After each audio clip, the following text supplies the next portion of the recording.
El tema de esta mañana es hijos de piedra o piedras vivas. La cita es Mateo, capítulo 3, del versículo 5 al versículo 12. La fecha hoy es domingo 11 de junio del año 2023 y predica Elías, siervo de Jesucristo. Piedras vivas, hijos de piedra o piedras vivas. Hijos de piedra o piedras vivas. ¿Sí? La semana pasada comenzamos este capítulo y bueno, pues abordamos hasta el versículo 5 y el versículo 6 nos dice que eran bautizados por él en el Jordán confesando sus pecados.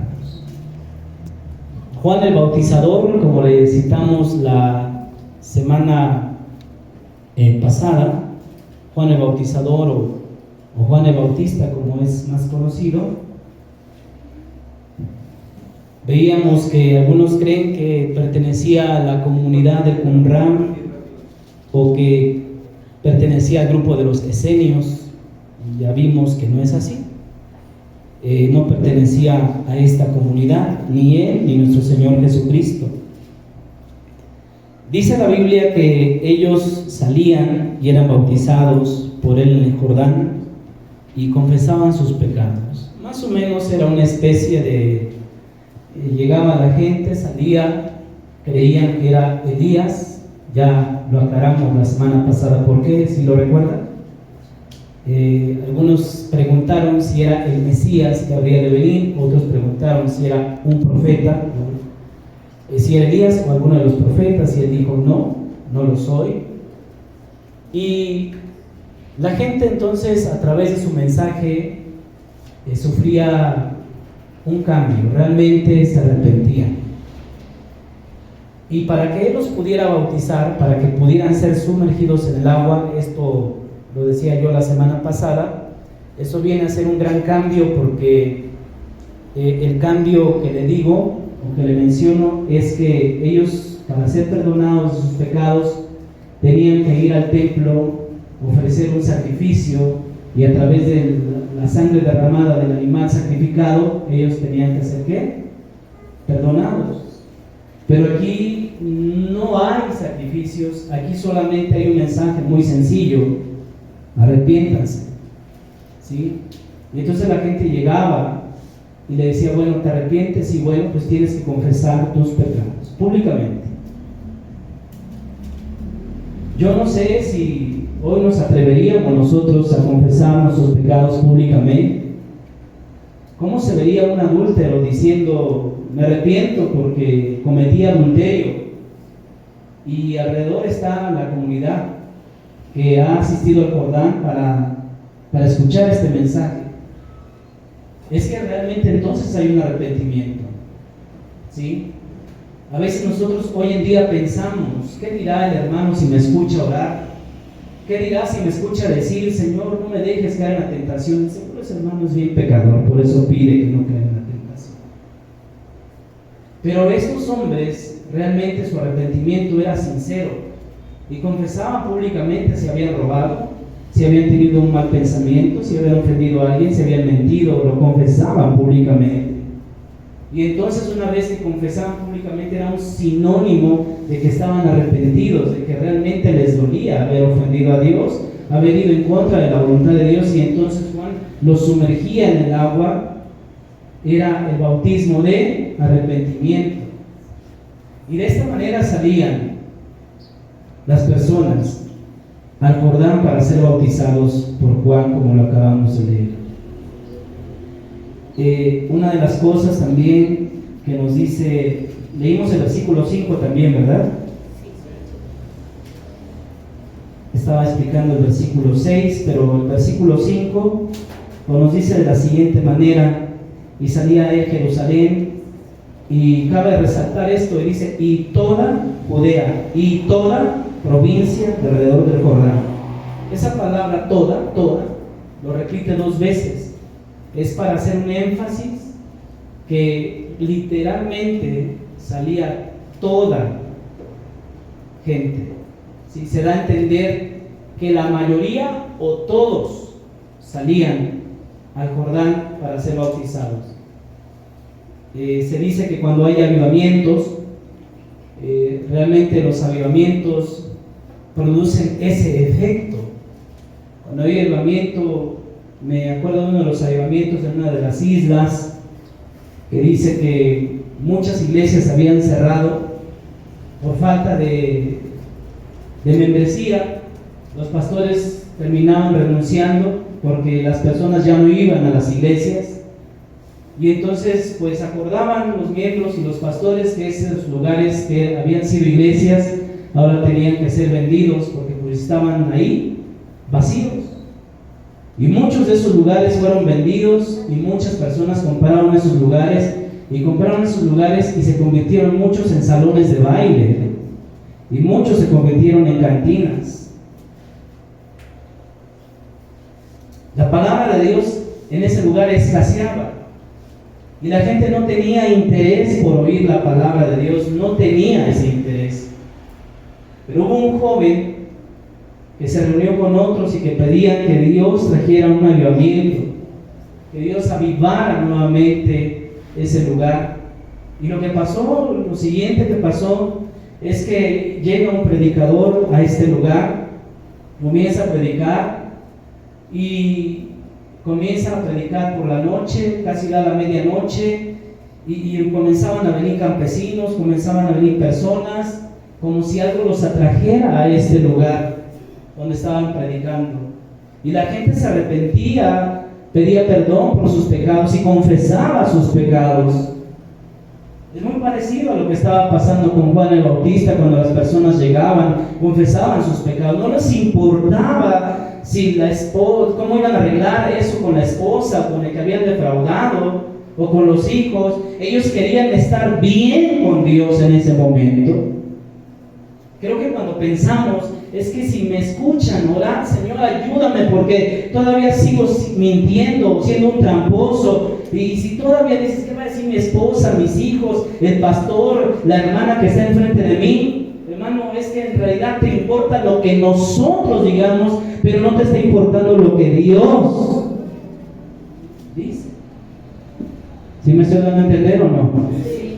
Y entonces en este caso llegan unos jóvenes, alrededor de 100 jóvenes, que son atraídos y les llama la atención porque son atraídos a donde se está dando este mensaje, y entonces les preguntan después de escuchar el mensaje, caen de rodillas, piden perdón a Dios por sus ofensas, y cuando termina de predicar este hombre, le preguntan a los jóvenes, ¿quién los invitó? ¿Cómo llegaron a medianoche aquí a este lugar? Y dijeron, nosotros estábamos en uno de los salones de baile, bailando y tomando y divirtiéndonos, y de repente cayó en ese lugar una fuerza poderosa que no podemos explicar, pero que nos espantó a todos en ese momento, y nos sentimos tan culpables de que estábamos ofendiendo a Dios. Caímos en la razón de que ofendíamos a Dios, y en ese momento, como si una fuerza nos atrayera aquí. Nadie nos dio la dirección, nadie nos dijo que estaban aquí, solamente era algo sobrenatural que nos impulsaba a venir aquí, y al venir aquí escuchamos la predicación, escuchamos la palabra de Dios, y por eso nos arrepentimos. Eso es un avivamiento. ¿Me estoy dando a entender, amada iglesia? Sí. Qué difícil es hablarle a corazones de piedra. Es muy difícil, y es lo que estaba haciendo Juan. Por eso el título o el tema es hijos de piedra o piedras vivas. Hay una diferencia entre tener un corazón de piedra, y hay una diferencia cuando el apóstol Pedro dice que nosotros somos piedras vivas. No me voy a adelantar en el momento, lo explicaré. Y lo primero que quiero comenzar hablando es acerca del externalismo. Y creo que hoy vivimos en una sociedad muy externalista. Pastor, dígame por favor, ¿qué es el externalismo? Bueno, el externalismo es cuando alguien busca solamente modificar solo el exterior. ¿Sí? Si tú eres una persona que está interesada en que tus tenis se vean bien, y no digo que esté mal, pero no está interesada en cómo está tu corazón, eres externalista. Si estás interesada en cómo hueles, y no digo que esté mal que no huelas bien, debes de oler bien, debes de bañarte, debes de ser higiénico. Pero si estás más interesado en eso, en cómo llega tu fragancia de la oración o tu incienso a la presencia de Dios, es que eres muy externalista. ¿Sí? Y lo primero a que Juan el Bautista se enfrenta es a un grupo de externalistas. Y este grupo de externalistas eran los fariseos y eran los saduceos. ¿Sí? Y Jesús les reprochó públicamente a estos grupos. Me pregunto si hoy Jesús nos reprocharía a nosotros que somos muy externalistas. Me pregunto si Jesús nos diría: ¿sabes qué? Tú estás tan afanado y tan preocupado en lo exterior que no te importa cómo estás conmigo, cómo estás por dentro. ¿Sí?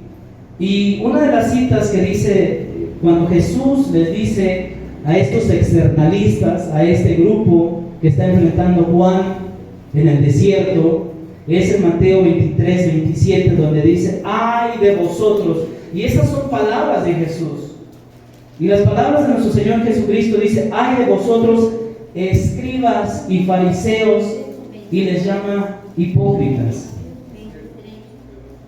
Mateo 23, 27, si usted quiere leerlo. ¡ay de vosotros, escribas y fariseos hipócritas! Porque sois semejantes a los sepulcros adornados, a los sepulcros pintados, a los sepulcros blanqueados, que por fuera a la verdad se muestran hermosos, mas por dentro están llenos de huesos, de muertos y de toda inmundicia. Eso lo podemos ver en el Día de Muertos, ¿sí?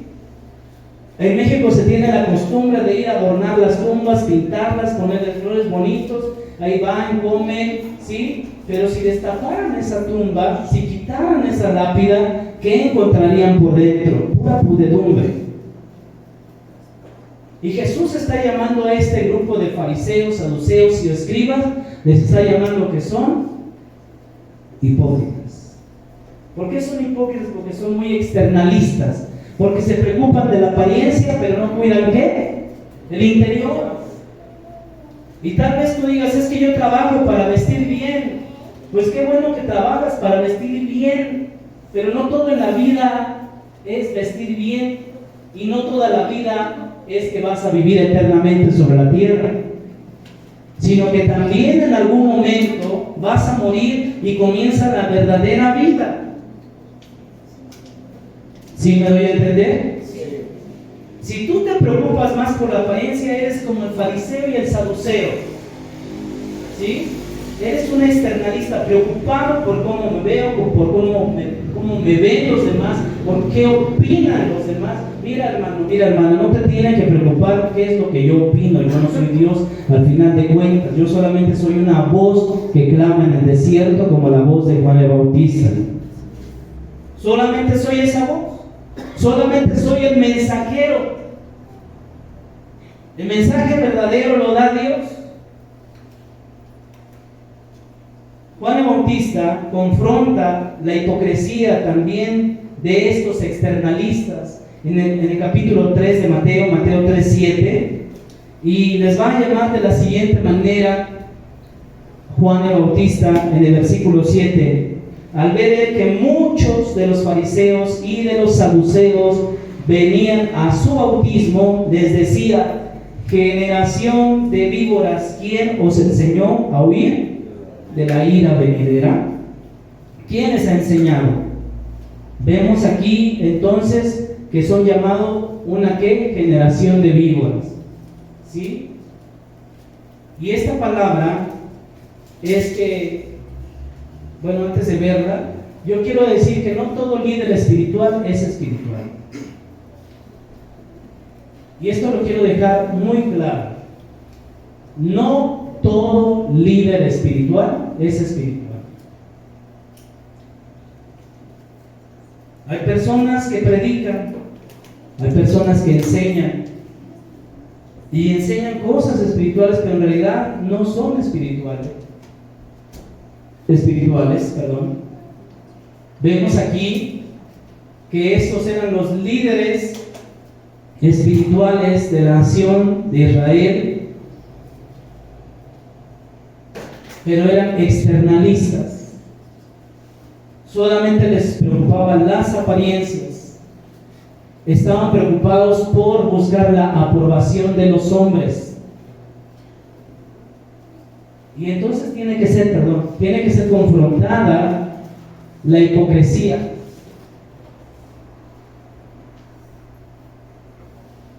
Los líderes espirituales que no son espirituales deben de ser confrontados por su hipocresía.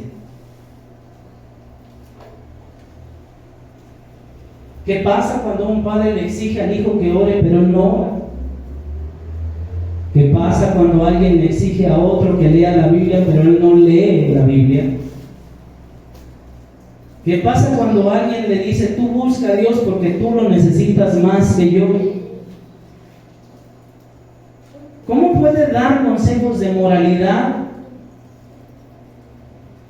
de ética, si no tiene ética y no tiene moralidad?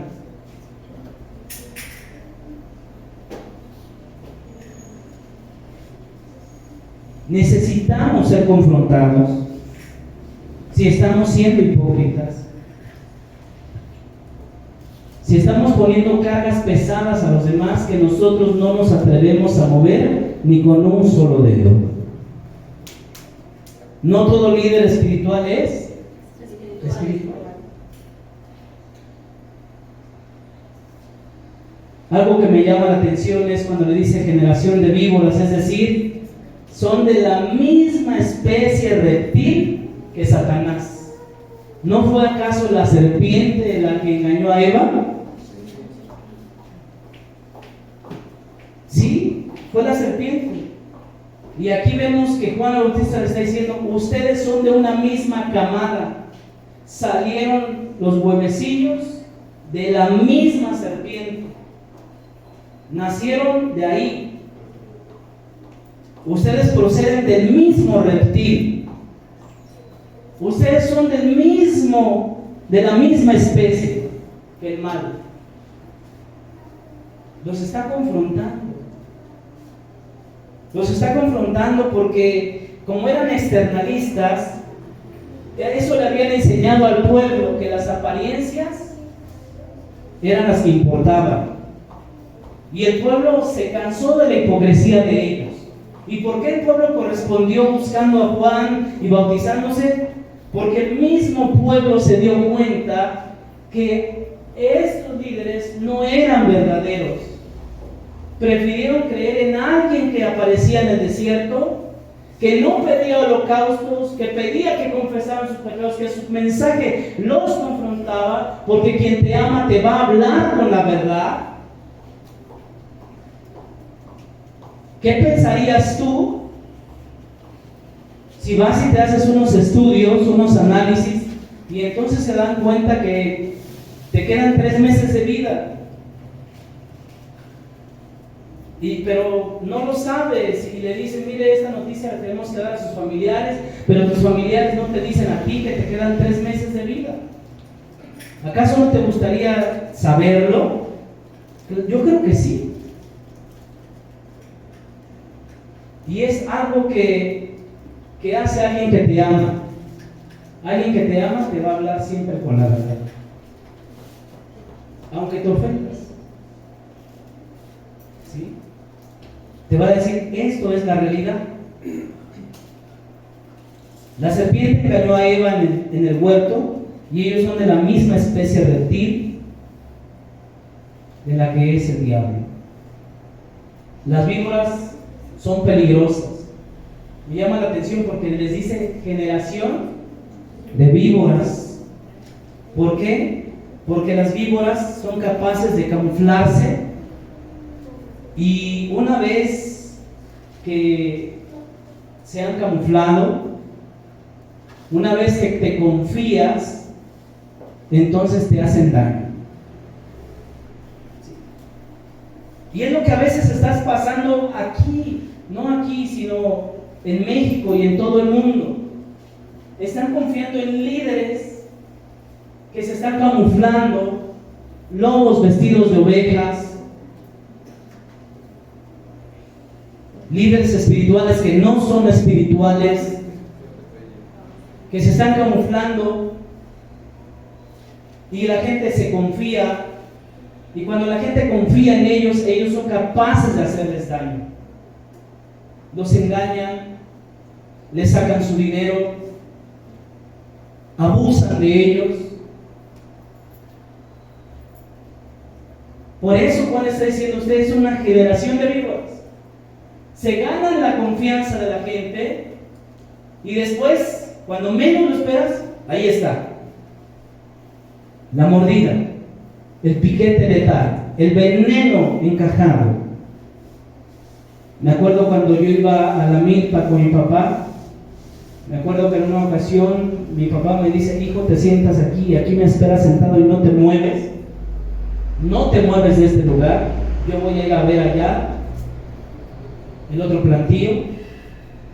Mi papá de chiquito me había comprado un machetito, cargaba mi machetito, y entonces me siento, estoy en cuclillas, y me dice: ahí te quedas. Estaba en cuclillas y no te mueves. Yo dije: no me tengo que mover, porque si mi papá me va a regañar. Y ella estaba, pasaron como 3, 5, 7 minutos, y cuando volteo a mi lado derecho, a unos 20, 30 centímetros, estaba una coralillo. Ahí estaba enroscada a mi lado. Mi papá no la vio porque se camuflajeó. Él me vio de frente y me dijo: ahí te quedas. Yo estaba aquí, no la vi porque se camuflajeó. Cuando me doy cuenta que está enrollada y digo: si me muevo o hago algo, esta me puede morder. Así que lo que hice fue muy despacito deslizar mi mano hacia donde estaba mi machetito, saqué mi machete y así como estaba en cuclillas, le di un machetazo, la partí no sé cuántos pedazos y después la hice al picadillo. Me paré, esperaba que mi papá regresara. Mi papá regresó después de un buen rato, me dijo: ¿qué pasó, hijo? ¿Todo bien? Le dije: no, papá, aquí a mi lado había una coralillo. ¿Cómo crees? ¿No te mordió? No. ¿Sí? Generación de víboras les llama. Son capaces de ganarse la confianza de los demás. Y cuando se han ganado la confianza de los demás, entonces hacen daño. Yo creo que nadie de nosotros quiere ser así, ¿verdad que no? Nosotros somos ¿qué? Hijos de Dios, hijos de la luz, somos la luz del mundo, somos la sal de la tierra. Amén. Como cristianos no debemos de ser externalistas. Repita después de mí, todos, por favor. Como cristianos no debemos de ser externalistas. Ok. Los fariseos y los saduceos creían que había una recompensa, ¿sí? Fíjense que los fariseos y los saduceos eran muy externalistas. En el caso de los saduceos, ellos eran los ricos, ¿sí? Ellos eran los ricos en ese momento, eran la clase alta, la clase pudiente, y pues prácticamente ellos creían que sus recompensas eran para esta vida, porque ellos no creían en una vida después de la muerte. Y al no creer en una vida después de la muerte, ellos trabajaban para ganar dinero, hacían dinero y decían: las recompensas son para esta vida. No es nada que ver para la otra, porque no creemos que hay una vida después de la muerte. Entonces ellos se empecinaban y eran los que estaban a cargo del templo también. Regularmente, siempre era un saduceo el que quedaba como sumo sacerdote. Era ese grupo el que quedaba al frente, el que manejaba el dinero, el que manejaba las ofrendas, el que decía: ¿sabes qué? Te voy a cambiar tu moneda, pero un interés te voy a cobrar por cambiarte tu moneda. te voy a vender la oveja para tu sacrificio, pero la oveja no te va a costar como allá, aquí te va a costar 5 veces más. Y luego iban y compraban la oveja con precios raquíticos, miserables, y decían, no, yo me la tienes que dar más barata, y los otros por necesidad daban más barata, y en todo ganaban. Y por eso Jesús les dice: ustedes han convertido la casa de mi padre, ¿qué? En una cueva de ladrones. ¿Sí? Se dedicaban a ¿qué? A hacer dinero, a disfrutar. Las riquezas son para esta vida, porque no hay una vida después de la muerte. Caso contrario, los fariseos, como eran externalistas los dos grupos, unos decían, todo es para esta vida. Y hay muchos pensamientos así hoy en día. Solamente se vive una vez, no tengo 2 vidas, si voy a vivir bien, voy a disfrutar. Y se vuelven hermanos, si tú tienes esta idea, déjame decirte, eres un externalista. Y en el caso de los fariseos, eran pobres y de clase media. Y al ser pobres, entonces decían, bueno, tenemos que hacer nuestras obras, porque aunque no recibamos la recompensa en esta tierra, un día la vamos a recibir allá, en la segunda vida. Vamos a recibir nuestra recompensa. Está bien si aquí no tenemos riqueza, está bien si aquí no logramos algo, está bien si aquí no destacamos, si el negocio no crece, si la familia no progresa, no prospera, está bien, pero hay que hacer obras. Es decir, tanto unos como los saduceos, que creían que había que hacer obras para disfrutarlas en esta vida, los resultados, y otros que aunque en esta vida no se les dieran, se les iba a dar en la otra la recompensa. Pero ambos estaban afanados en hacer obras. Y no es que está mal tener obras. Lo que está mal es que solamente te preocupes por el exterior y no te ocupes por el interior. La radiografía que acabamos de sacar de la iglesia hace un momento nos habla del externalismo. Está mostrando la radiografía qué está mal, qué hueso está descoyuntado. La radiografía nos está revelando la situación espiritual de la iglesia. ¿Qué tanto externalismo hay? Puedes ver Netflix, puedes ver series, puedes ver Facebook, puedes ver Twitter, puedes ver películas, puedes salir, puedes ir al baño, puedes bañarte, puedes hacer 1001 cosas, pero no puedes leer, no puedes orar, no puedes ayunar, no puedes memorizar, porque entonces habla de tu externalismo.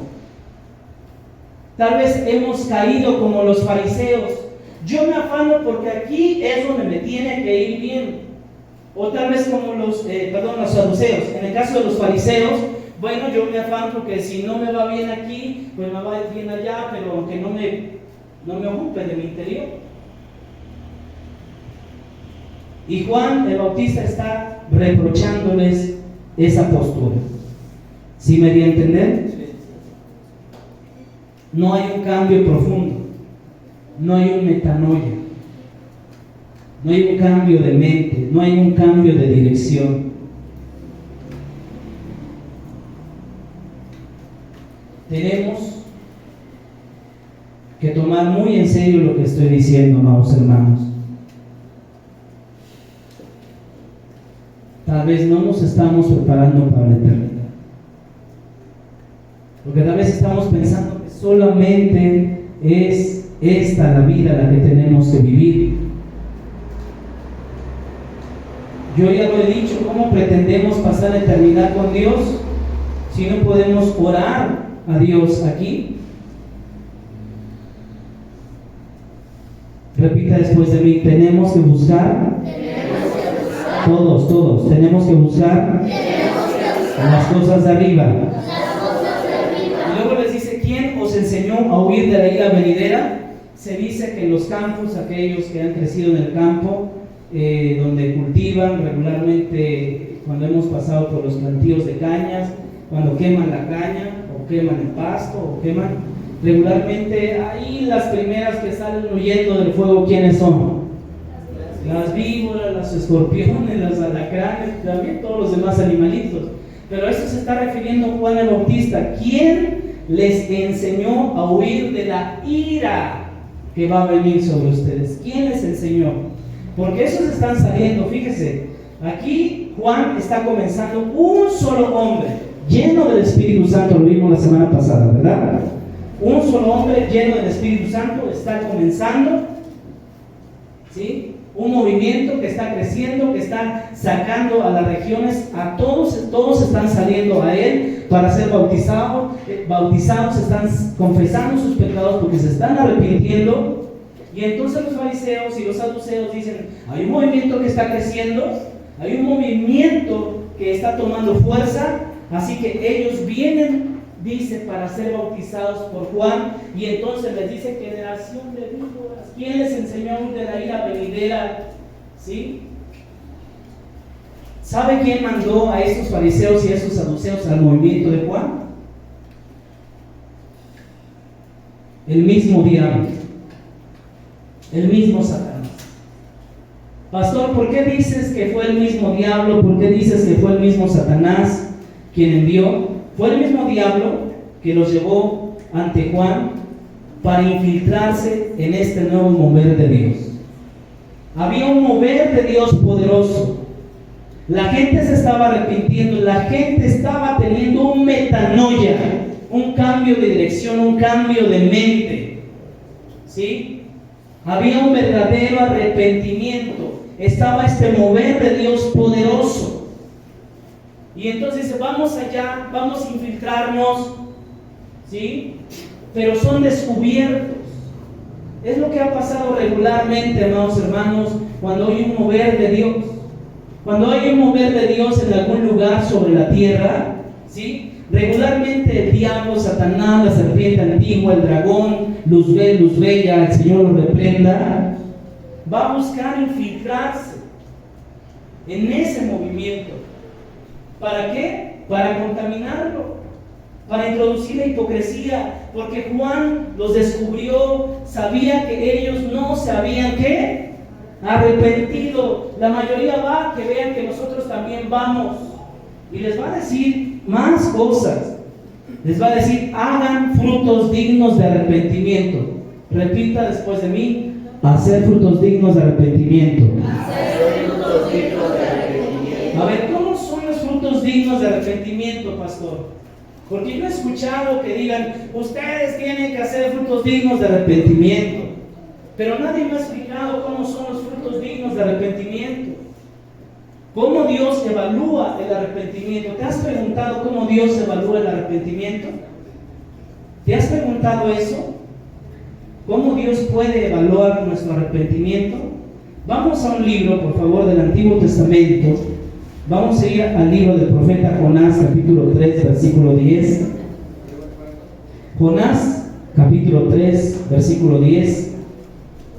¿Ya está usted allí? Jonás, capítulo 3, versículo 10. ¿Estamos todos? Ok, dice de la siguiente manera.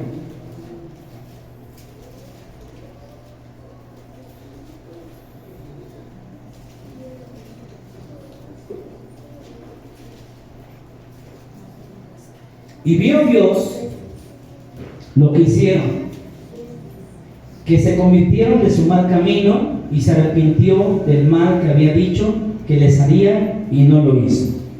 ¿Qué vio Dios? Que se convirtieron de su mal camino. Sí, pero antes dice algo. Y vio Dios, Lo que hicieron. fuerte, y vio Dios, Lo que hicieron. y vio Dios lo que hicieron. Miren nada más el contexto. Antes de explicar esto, quiero que leamos el contexto. El versículo 6, ¿sí?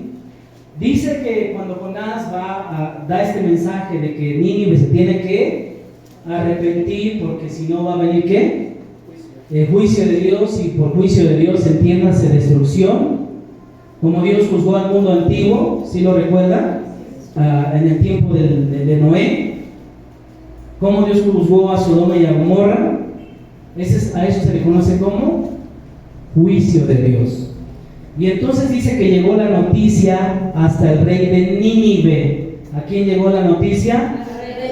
Ok, al hombre más importante, al que movía al pueblo, al que lo dirigía, al que estaba al frente. Llegó la noticia y dice la Biblia, y se levantó de su silla, es decir, dejó su trono, dejó su comodidad, dejó su espacio, salió de su área. A veces, hermanos, hay personas que quieren un metanoia, pero no quieren salir de su comodidad, no quieren dejar su lugar. Y aquí dice que este hombre dejó su trono, ¿sí me estoy dando a entender? Y se levantó de su silla, de su trono, se despojó ¿de qué? De sus vestiduras reales, ¿sí? Era un rey, tenía que vestir como rey, con vestiduras reales, costosas.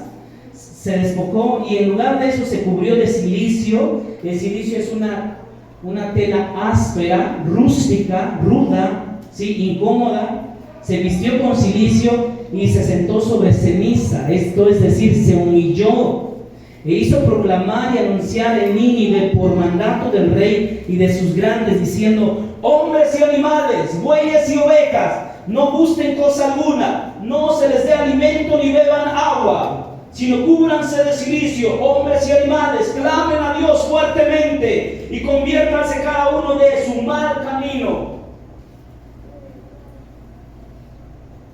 Conviértanse de la rapiña que hay en sus manos. Y entonces pregunta: ¿quién sabe si se volverá y se arrepentirá Dios y se apartará del ardor de su ira y no moriremos? ¿Sí? Y entonces viene ¿qué? El versículo 10, que dice: y vio Dios lo que hicieron. Y vio Dios lo que hicieron. Repita otra vez después de mí: vio Dios lo que hicieron. Vio Dios lo que hicieron. ¿Okay? Entonces, ¿cómo evalúa Dios el arrepentimiento? ¿A través de qué? De los hechos, de lo que hacemos, ¿sí? Nuestros hechos son los frutos dignos de arrepentimiento. Yo no puedo decir que tengo frutos dignos de arrepentimiento si no estoy haciendo algo, si algo no está cambiando en mi vida, si no lo estoy manifestando exteriormente, de adentro hacia afuera, ¿ok? Es decir, a través de sus frutos, que son sus obras. Las obras, nuestras obras son nuestros frutos. No dice que Dios haya visto sus intenciones. Bueno, yo ya vi sus intenciones. Tuviste la intención hace años de acercarte a mí. Tuviste la intención hace años de servirme. Tuviste la intención hace años de, pues ahora sí que arreglar tu matrimonio. Tuviste la intención hace años de consagrar a tus hijos. Tuviste la intención hace años de servirme, de prepararte, de ir a un seminario, de tocar un instrumento, de ser un salmista. Tuviste la intención. Dice que vio lo que hicieron. Dios ve lo que tú haces. Si hoy tenías ropa que lavar porque era tu día de descanso y estás aquí, Dios vio lo que hiciste. Amén. Es un fruto digno de que estás arrepentido, de que reconoces que los domingos necesitas venir aquí al lugar que Dios ha escogido para invocar su nombre. Hoy pudiste irte a un partido, hoy pudiste ir a un desayuno, hoy pudiste ir a otro lugar. Sin embargo, decidiste estar en este lugar. Es decir, Dios ve lo que haces, no lo que intentaste algún momento hacer y te cansaste. Oh, ya me cansé de formar a mis hijos, ¿cómo los voy a llevar? Ya sí. No. Vio Dios lo que hicieron. Ese es un fruto ¿qué? Digno de arrepentimiento. Entonces los fariseos y los saduceos no estaban arrepentidos. Vamos a Lucas 7:30, por favor. Lucas capítulo 7, versículo 30. Mas los fariseos y los intérpretes de la ley desecharon los designios de Dios respecto de sí mismos, no siendo bautizados por Juan. No vaya ya a las citas, yo ya la leí. Lucas 7:30 dice que los fariseos y los intérpretes de la ley, ¿sí?, desecharon los de ¿qué? Los designios de Dios, el tiempo de Dios, Para ellos lo habían desechado. Pregúntate si no estás desechando el tiempo de Dios. Quizá este es el tiempo de Dios para ti, ¿sí? Ellos se atrevieron a desecharlo, no siendo bautizados por Juan, no creyeron. Otro punto que quiero hablar en esta mañana es que no confesar sus pecados impide que sean bautizados. No confesar sus pecados impide que ellos sean bautizados. Dice Mateo capítulo 3, versículos 9 y 10. Escuchen lo que va a decir, lo que les va a decir Juan. Y no piensen decir dentro de ustedes mismos: Abraham tenemos por padre, porque yo os digo que Dios puede levantar hijos a Abraham aún de estas piedras. Y ya también el hacha está puesta a la raíz de los árboles, por tanto todo árbol que no da buen fruto es cortado y echado en el fuego. ¿Sí?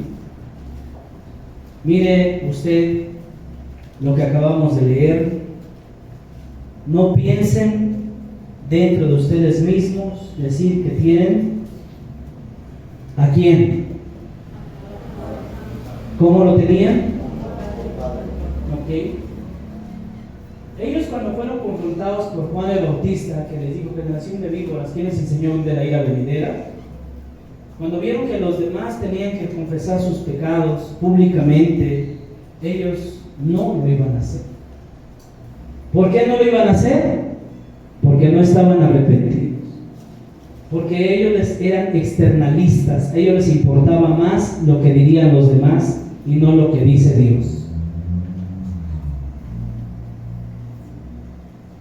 Amado hermano, ¿me estoy dando a entender? No estaban dispuestos a confesar sus pecados públicamente. Les advirtió Juan que no podrían ser salvos. Les estaba advirtiendo: no van a poder ser salvos a través de los rituales. No van a poder ser salvos a través de la herencia. O sea, no pienses que por herencia ya eres salvo. Ni los rituales te van a salvar, porque aquí está bautizando con agua, ni porque digas que eres hijo de Abraham. Por la herencia tampoco vas a ser salvado.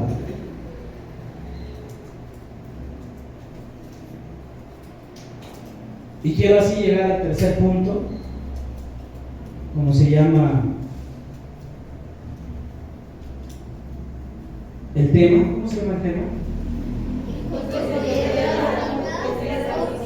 Hijos de piedra o piedras vivas. ¿Qué somos?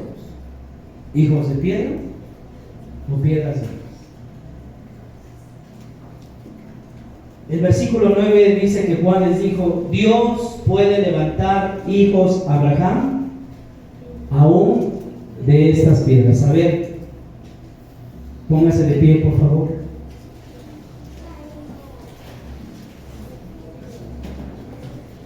Repita después de mí: Dios puede levantar hijos a Abraham aún de estas piedras. Ok, vuelvas a sentar. Es nada más para que se estirara. Dice: pastor, la próxima vez dígame que es para estirarme y ya de una vez me estiro. ¿Sí?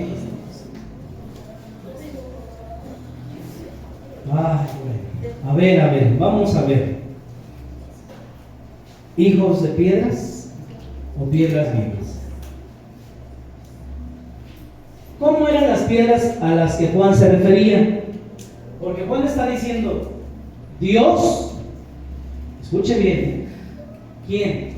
Dios. ¿Puede? ¿Lo puede? Sí. Amén. Dios puede. Y cuando Juan dice Dios puede, es porque Dios todo lo puede. Amén. Y luego dice: Dios puede levantar hijos a Abraham? ¿Aún de qué? De estas piedras. ¿Pero cómo eran las piedras a las que se refería? Si Dios quisiera una congregación de piedras, inmóviles, abundantes, sin valor, a eso está refiriendo. Las piedras a las que Juan se está refiriendo son sin valor, es decir, abundan en el desierto, no tienen valor, son inmóviles, no se mueven a menos que las empujes, a menos que las muevas. ¿Sí o no? Sí. Y además son ¿qué? Abundantes.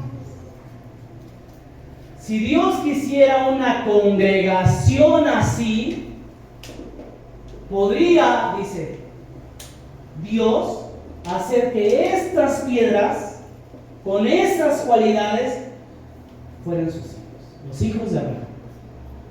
Pero no quiere eso. ¿Sí? No quiere eso. Dios quiere cambiar el corazón de piedra por un corazón que siente, por un corazón de carne, por un corazón que se arrepiente, por un corazón que es transformado por la palabra de Dios. Amén. Amén. Las piedras a las que Juan se refiere, a veces parecería que estuvieran escribiendo a una congregación.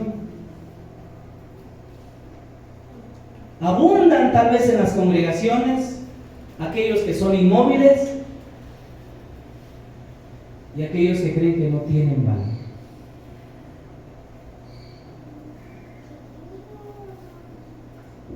No se consideran piedras vivas. Porque cuando tú crees que tienes algo que tiene valor, lo vas a cuidar. Si tú crees que tu hijo es valioso porque lo amas, ¿qué vas a hacer? Lo vas a cuidar, no vas a ir al Zócalo y lo vas a perder. Lo de valor se cuida, lo valioso se cuida. Pero parecería como si estuviera describiendo una congregación inmóvil. O sea, si ustedes creen, o sea, ustedes vienen aquí sin un cambio, sin un arrepentimiento, o sea, Dios puede levantar de estas piedras hijos para Abraham. O sea, no hay un cambio, son los mismos. Lo que hacen estas piedras son ustedes. ¿Está diciendo eso?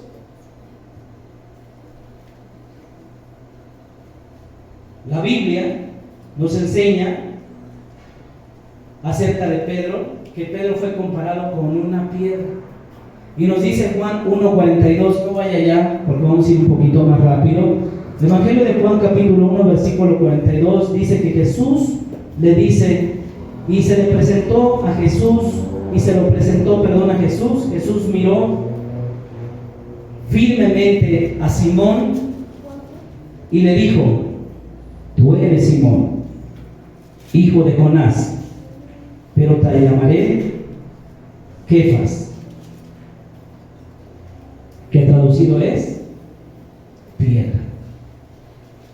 ¿Cómo le llama nuestro Señor Jesucristo a Simón? Cefas. ¿Y qué significa Cefas? Piedra. ¿Pero qué piedra es? ¿Como las piedras de las que está hablando este Juan? ¿O es una piedra viva?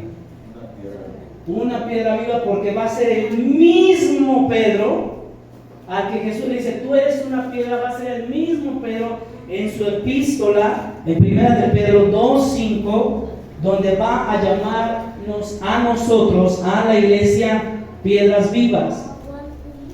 Jesús le llama a él, ya no te llamará más tu nombre Simón, ahora serás llamado Cefas, que quiere decir piedra. Y en 1 Pedro 2:5 es el mismo Pedro, al que Jesús llama piedra. Va a decir 1 Pedro 2:5, vosotros también como piedras vivas. Repite después de mí, piedras vivas. A ver una vez más, piedras vivas. Hasta ahí.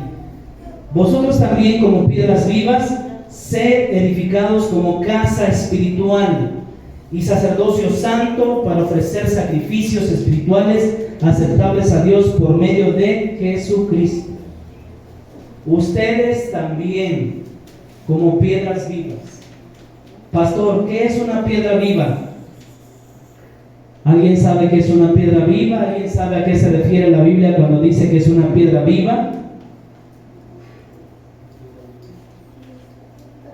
Sí, vamos por ahí, sí. También, cuando la Biblia le llama o nos llama a nosotros que tú eres una piedra viva, y la Biblia dice que usted es una piedra viva, y la Biblia dice que tú eres una piedra viva, y la Biblia dice que tú también eres una piedra viva, está diciendo, ustedes tienen valor. Amén. Ustedes han sido escogidos por Dios, y al ser escogidos por Dios, ustedes tienen valor. Pero a veces no cuidamos ese valor que Dios nos ha dado. La Biblia, las Escrituras nos dice, ustedes son valiosos, ustedes tienen valor, pero no cuidamos lo valioso que Dios ha puesto en nosotros. El Espíritu de Dios ha sido colocado dentro de nosotros. Somos piedras útiles. Ahora dice la Biblia que eres la piedra angular sobre la cual es edificado todo lo demás. En otras palabras, cuando la Biblia dice que Jesucristo es la piedra angular, está diciendo, Él es esta estructura, Él es este cimiento que es capaz de sostener toda la demás construcción.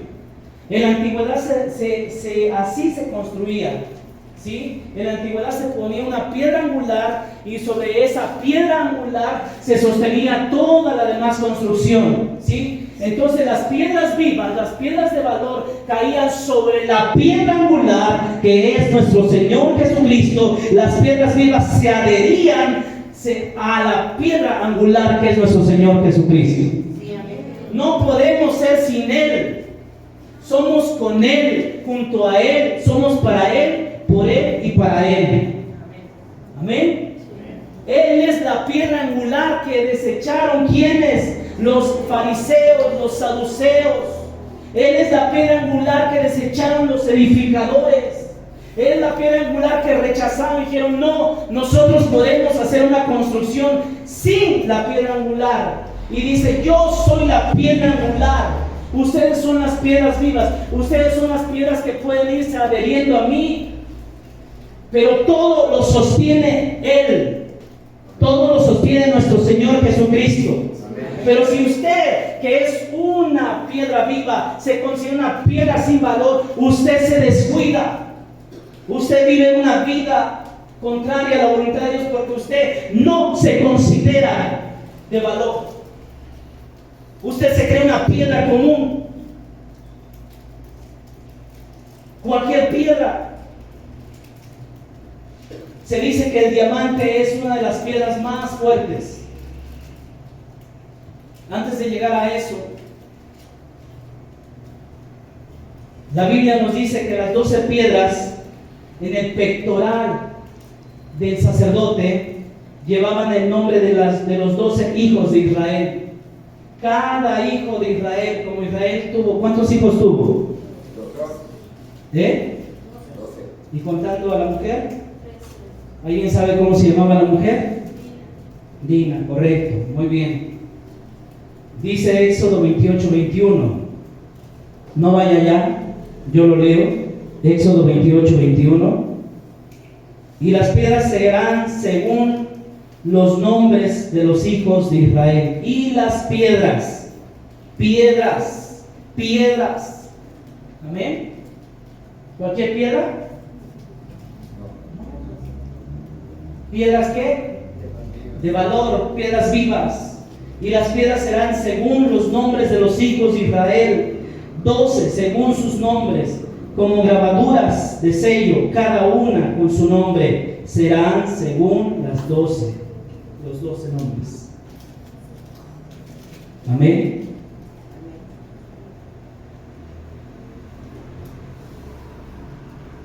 Algunos dicen que la piedra más dura es el diamante. ¿Sí? Dicen que el diamante es la piedra con mayor dureza, que dentro de una escala del 1 al 10 se le ha otorgado el número mayor, el 10. Esto quiere decir, iglesia, que el diamante tiene una dureza de 10. ¿Sí? Es decir, el diamante no puede ser rayada por ninguna otra piedra. Ajá. El diamante no puede ser rayado por ninguna otra gema. El diamante solamente puede ser rayado por otro diamante solamente.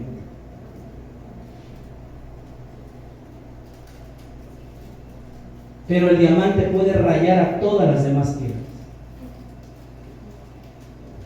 Yo creo que deberíamos de tener una cualidad como la del diamante.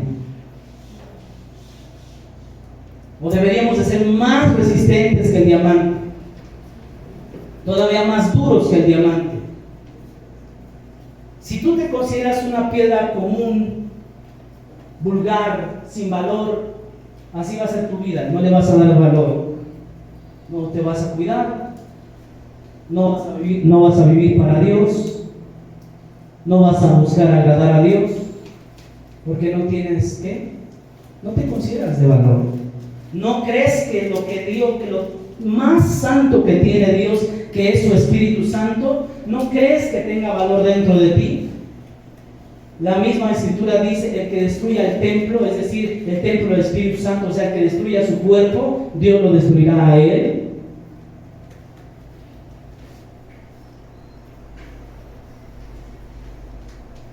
Imaginemos por un momento que somos un diamante. No digo que somos un diamante, pero imaginemos por un momento que somos un diamante.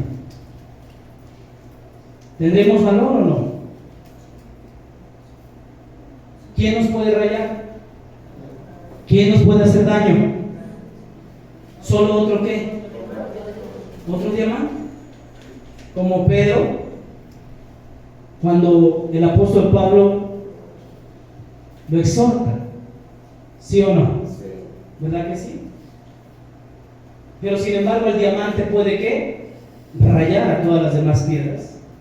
A veces decimos: wow, esta piedra tan común que encontramos, y decimos: está bien dura. No es cierto, mi hermano. Le das con un mazo, le das con un martillo, esa piedra se parte a la mitad, ¿sí o no? Nosotros somos piedras vivas. Al ser escogidos por Dios, a ser elegidos por Dios, ahora tenemos valor. Pero me llama la atención porque fíjese lo que la Biblia o el Señor le va a decir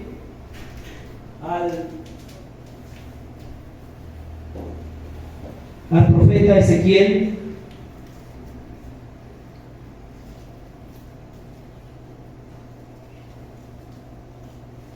Ahora vamos a ir a esta cita, Ezequiel capítulo 3:9. Ezequiel 3:9. Repita después de mí: debemos ser, a ver fuerte por favor, debemos ser más duros que el diamante. A ver, pastor, no me acaba de decir primero que teníamos que parecernos al diamante, pero dije: vamos a poner un ejemplo por un momento. Pero la Biblia nos dice que debemos de ser más duros que el diamante. ¿Ya está usted allí? Ezequiel capítulo 3 versículo 9. Sí. El profeta Ezequiel fue hecho más fuerte que el diamante, dice la Biblia. Ezequiel 3:9 dice: te haré más duro que los diamantes y las piedras, así que no te espantes ni tengas miedo, por más rebeldes que sean los demás contigo. Amén. Vuelvo a repetir: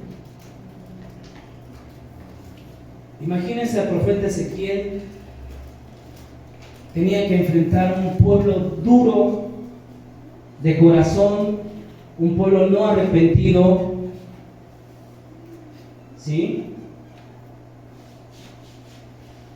Para enfrentar esa clase de hombres, para enfrentar esa clase de nación, para enfrentar esa clase de personas, se necesita ser más duro que el diamante. Nosotros hubiéramos dicho, Señor, hazme un diamante. Y Dios dice, no te voy a hacer un diamante, te voy a hacer más duro que los diamantes y las piedras, que cualquier gema.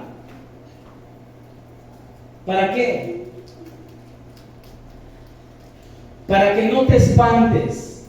Repita después de mí, para que no me espante, para que no tenga miedo. Te voy a hacer más duro que los diamantes.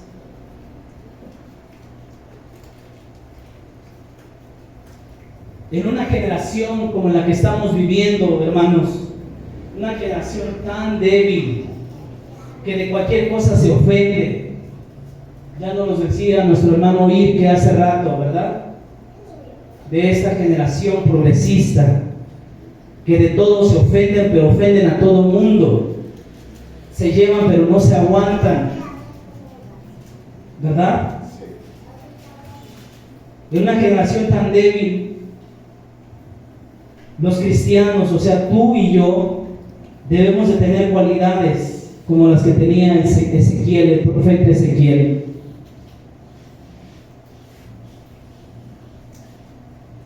Ser más duro que los diamantes, ser más duras que las gemas. No tenemos que espantarnos, no tenemos que tener miedo, por más rebeldía que veamos en nuestros tiempos. El Señor puede todavía en este tiempo hacernos más fuerte que los diamantes. Amén. ¿Cuántos lo creen? Hermano, pero ¿cuál es tu actitud ante las circunstancias? ¿Cómo se está presentando el pueblo de Dios? ¿Cómo estás viviendo tú, hermano? Tal vez no te consideras de valor y por eso al no saber que tu alma es valiosa, al no saber que tu alma es valiosa para Dios, entonces no te cuidas, te descuidas, entonces no vives conforme a los mandamientos de Dios, no agradas a Dios.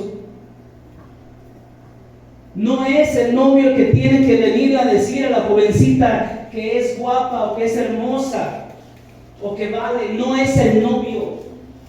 Es Dios el que la ha hecho más preciosa que las piedras preciosas, más fuerte que el diamante. ¿Cómo llama la Biblia en el capítulo 31 de Proverbios a la mujer? A ver, vamos al capítulo 31 de Proverbios 31. ¿Cómo la llama? Creo que es en el versículo 3. A ver si alguien me ayuda, por favor. Dígame. Para que un diamante se forme, pues eran piedras de estalactitas, dicen que se forman generalmente en donde eran zonas volcánicas, por eso mucho en África, que ahorita ya se apagaron. Son más de 1500 metros abajo de la tierra y presiones enormes de más de 3500 pascales por centímetro. Bueno, es una presión tremenda, por eso es que se forma un diamante, yo creo que también se refiere, ¿no? E inclusive cuando se encuentra un diamante, pues no es así el diamante que sale en las joyerías. Es una piedra hasta se parece lechosa o fea, todavía ese diamante hay que pulirlo con otro diamante para poderle dar la forma. Es mucha la presión y mucho lo que el proceso, lo que se le sacrifica esa piedra para que se pueda formar un diamante. Correcto, ¿verdad? Por eso que son tan... Sí, fíjate que uno de los hijos de las 12 piedras que lleva en el pectoral el sumo sacerdote era un diamante. Es comparado uno de los hijos con un diamante. Y lo que estamos diciendo es que Dios le dice a Ezequiel, te voy a hacer más duro que los diamantes. Y yo digo, ¿qué puede ser más duro que el diamante? Yo no sé si... De hecho, dentro de los diamantes, el más codiciado es el que le llaman el diamante rosa. El rosa. El rosa es el que aguanta más ohms, ese ya se mide en ohms de presión son temperaturas de más de 3000 grados. Así llega a resistir esa... Sí. ¿Ya estamos allí? Sí. A ver, ¿qué versículo es? 10. ¿Es el 10? Ah, gracias. A ver, ¿qué dice el 10? Mujer virtuosa. Mujer virtuosa, ¿quién la hallará? Porque su estima. Wow, qué hermoso. Sobrepasa a quienes. A las piedras preciosas. A las piedras preciosas. No es el esposo, aunque el esposo tiene que ser cariñoso con la esposa y decirle cosas bonitas, ¿verdad? Pero si el esposo no se las dice a usted, o usted no tiene esposo porque usted está sola, es Dios el que te dice, es la palabra de Dios que dice que eres una joya muy valiosa para Él. Amén. No esperes a que te diga el esposo, eres una joya hermosa. Tú eres una joya hermosa para Dios. Amén. Ahora, ¿quieres ser fuerte? Adelante, adelante, propio. Esto es algo que debe ser considerado. La iglesia en estos tiempos debe tener esa cualidad que Dios le dijo a Ezequiel: te haré más duro que los diamantes y que las piedras.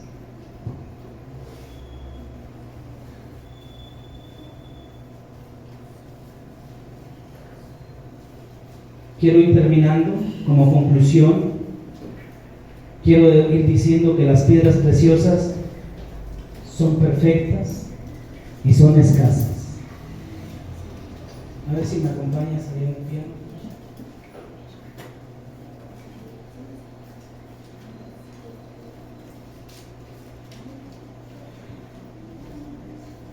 Pongan atención a esta conclusión, por favor. Las piedras preciosas tienen características que sobresalen de todas las demás. Tú eres una piedra preciosa. Tú eres una piedra viva.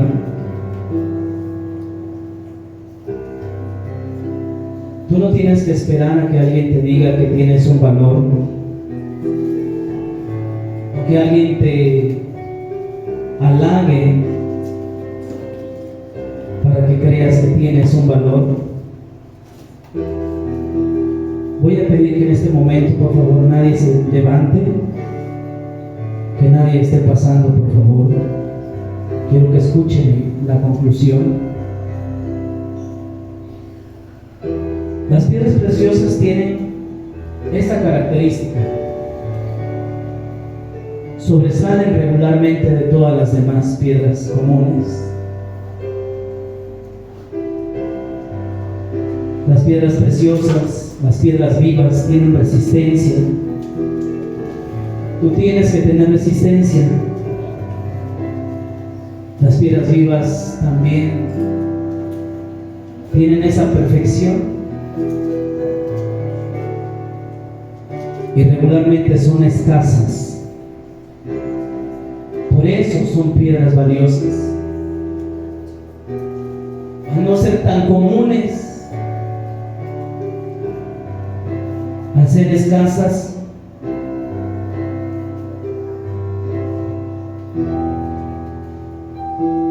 a veces hay dificultad, hermanos, para encontrar una gema, una piedra que tenga valor, que tenga esa rareza. Si Dios quisiera miembros como las piedras sin valor, haría que las piedras fueran hijos de Abraham. Pero Dios no quiere esas piedras comunes. La Biblia nos llama piedras vivas. Y como piedras vivas estamos adheridos a la piedra angular que sostiene todo, a nuestro Señor Jesucristo. Amén.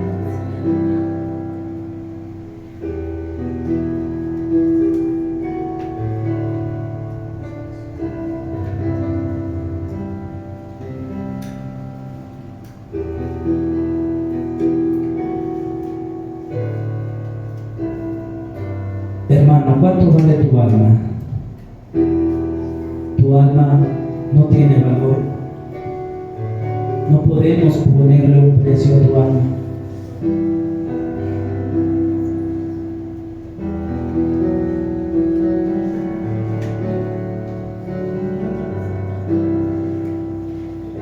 ¿Cuánto cuidas tu alma?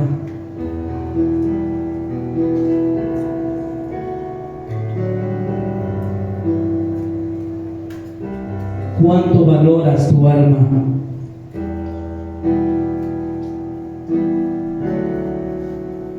Hermanos,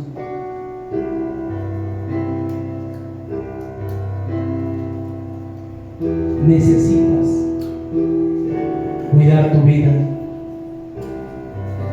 Necesitas cuidar la santidad en tu vida, la espiritualidad.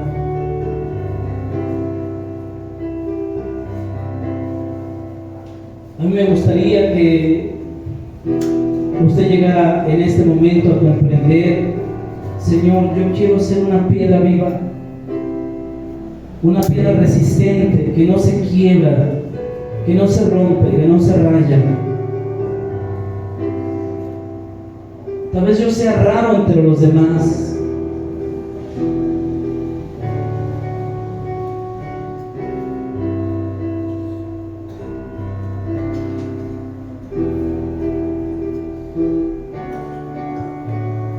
Tal vez tú no tuviste a tus padres y tal vez no te hicieron sentir que tenías valor. Y al no tener a tus padres juntos o los tuviste separados, tal vez piensas que no tienes valor. Si tus padres no te valoraron, ¿por qué alguien más lo haría? Pero hoy viene a decirte el Señor: te haré más fuerte que los diamantes. Hoy su palabra nos dice que Él tiene el poder para hacernos más fuertes. Y a la mujer le dice que su valor es mucho más valiosa.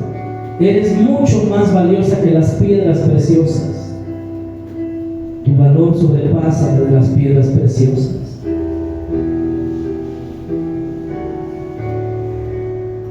Amén.